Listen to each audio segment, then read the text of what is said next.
Hello, morning. So you're about to watch a video about me trying to find vintage drums at an antique fair, the local antique fair. And I thought I'd give a bit of a backstory as to why I would look for equipment at an antique fair. It seems a weird place to look for drums, but I've got a good story. Diane likes looking at antique fairs. She loves it. She loves antiques and things. She's always buying stuff and whatnot. And I was at work one day teaching, and she messaged me and said, "Oh, there's a snare drum here. Do you want me to buy it?" And she always does this. Whenever she's out and about, if she sees a snare drum, she'll take a picture of it for me and send it, and then let me know whether I want it or not. Because she knows how much I spend on drums, obviously. So if she can get me some cheaper and means that I don't buy any for a bit, she's happy. Everyone's happy. So she called me and she said, "It's covered in stickers, but it's only £10.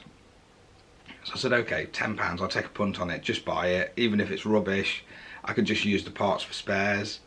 You know, take the tension rods out, use the lugs for something else, we'll see. Even if I just take the strainer off, you know, it's worth a chance at £10. So it was covered in stickers, and then she started unpeeling the sticker. She got it home. She said, "I'm going to try and clean it up for you a bit before you get back," because it does look a state. It looks horrific. So she started peeling it, and she said, "Oh, it's got a logo on it." I said, "A logo?" I said, "What is it then?" You know, obviously trying to find out what kind of drum it was. And she sent me a picture, and the picture was of that bit there. Now I'm not sure if you can see that, but that's this Pearl Signature Series. And she messaged me that, and I started to get excited. I was like, that's a decent drum. You got that for £10. Anyway, she started to peel all the stickers off. And don't get me wrong, this drum isn't in great shape. Like, you can see where some of the stickers still are. I haven't even took the hoops off. I don't know if you can see that just there. Still got stickers in it. It's got little chips and things in the finish, and the strainer's got a little bit taken off the top. That's meant to have a little bit there. It's just snapped off, if you can see that. And she managed to do a good job. She cleaned it up really well, and it turned out that that drum is the Pearl Omar Hakim Signature. So I got some new drum heads for it, brought it to the studio, started playing it. It was at my old studio at the time. And this drum is just magnificent. It is my favourite snare drum out of all my drums. I've got a lot. It's my favourite. And as I said in previous videos, I'm not that bothered about aesthetics, how things look and that. I mean, obviously it's nice to have a new shiny drum. Everyone gets excited. But I care more about the sound than I do the look. If something looks really old and battered, but sounds better than something that looks new, I'll choose the battered thing all day. All day, every day. I don't care how it looks. And this drum, I've played so many gigs on this drum. I've done so many theatre shows. It is my go-to snare drum. Out of all my snare drums, this is the one. And it was £10 off the antique fair.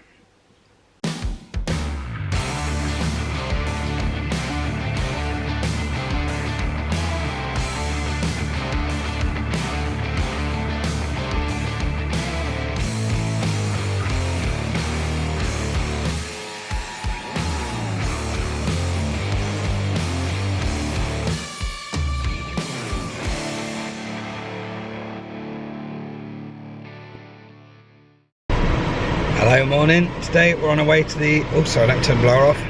Today we're on our way to the antique fair at Newark. Going to see what bargains I can get. Hopefully I get one like the one I had last time, or that I had a few years ago. I've got some great equipment off there in the past. Just going to drive there now, check it out, see what we can get. Hopefully some vintage drums or percussion. Be awesome.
bargain on.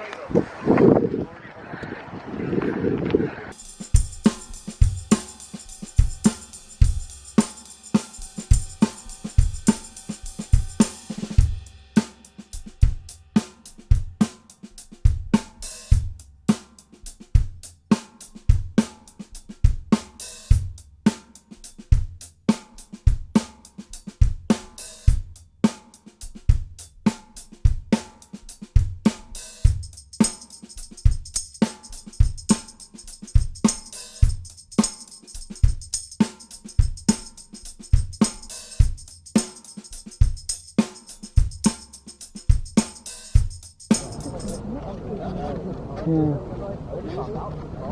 Trying to find some drums.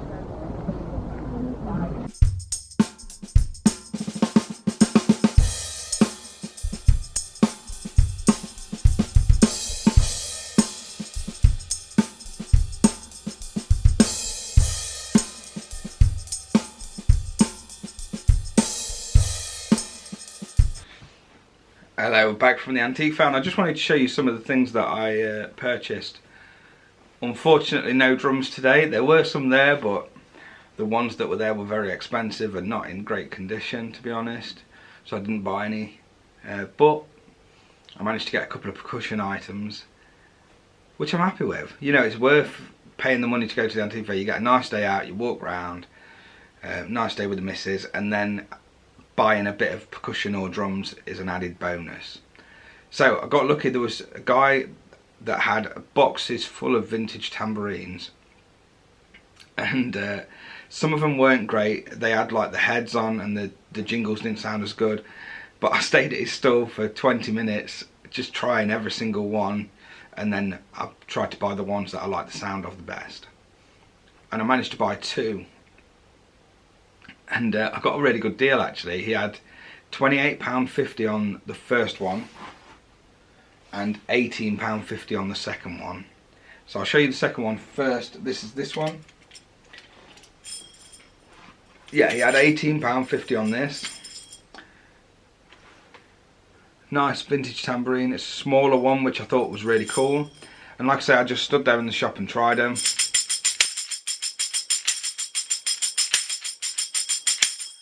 Stood there in the shop, stood there at the stall. I think I said shop. I stood there at the stall and tried them, and I thought that one sounded great. It was a nice, much more mellow sound than some that you get. Nice jingles. So he wanted £18.50 for that, and then the other one was a bit more expensive, £28.50, which is this one. Now this one's really old. It's got little drawing pins in it, which is great. I think that's part of it. They're all around it. I don't know. Maybe it was in a school or something. Oh no, I think they're meant to be there actually, because there's holes where the other one should be. Ah, interesting. I didn't just notice that, sorry. Anyway, this one was beautiful. And this one was meant to be £28.50. But I don't know whether he got his prices muddled up or what. But he said, so one was £28.50, one was £18.50, and he said, "Oh, I'll do you the two for 30 quid." So I said, "Yeah, of course, because that makes it £15 each." I think he thought they were £18.50 each. I don't know, but anyway, I got a deal anyway. And then afterwards he said, "Oh, I've done that wrong. You got a good deal, but I'll still let you have them for that." Because I explained the story. I said I'm pro drummer. They're going to go in my little studio and I'm going to use them on recordings and stuff, and he was happy with that. They were his wife's collection, I think, and he said that she had them hung up on the stairs. So that's cool. So I managed to get those two vintage tambourines, and you can still buy, like Meinl, I've got it on the screen up there, I'm not sure if you'll be able to see it, but Meinl, they do like a vintage walnut tambourine, and there's a few of the companies do that try to recreate this sound. But you don't need to. They're still out there. You can still buy these old, amazing percussion instruments, and they're not that expensive. If you're just willing to look hard and try going to antique fairs or car boot sales or things like that, there is vintage equipment out there just there to be bought. So I think for 30 quid I got the two tambourines. I'm really happy with them. I think they sound great. Much smaller one, much bigger one.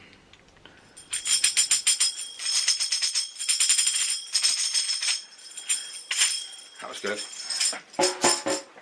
And all the music that you've heard in the time lapses on this video, they were using these tambourines. You see that the one with the less big sound was the smaller one, and the one with the bigger sound is the bigger one. Simple. Hope you've enjoyed that, something a little bit different, but I thought I'd just show you some of the things I do, some of the places where I get my equipment and that. Have a good one. Bye.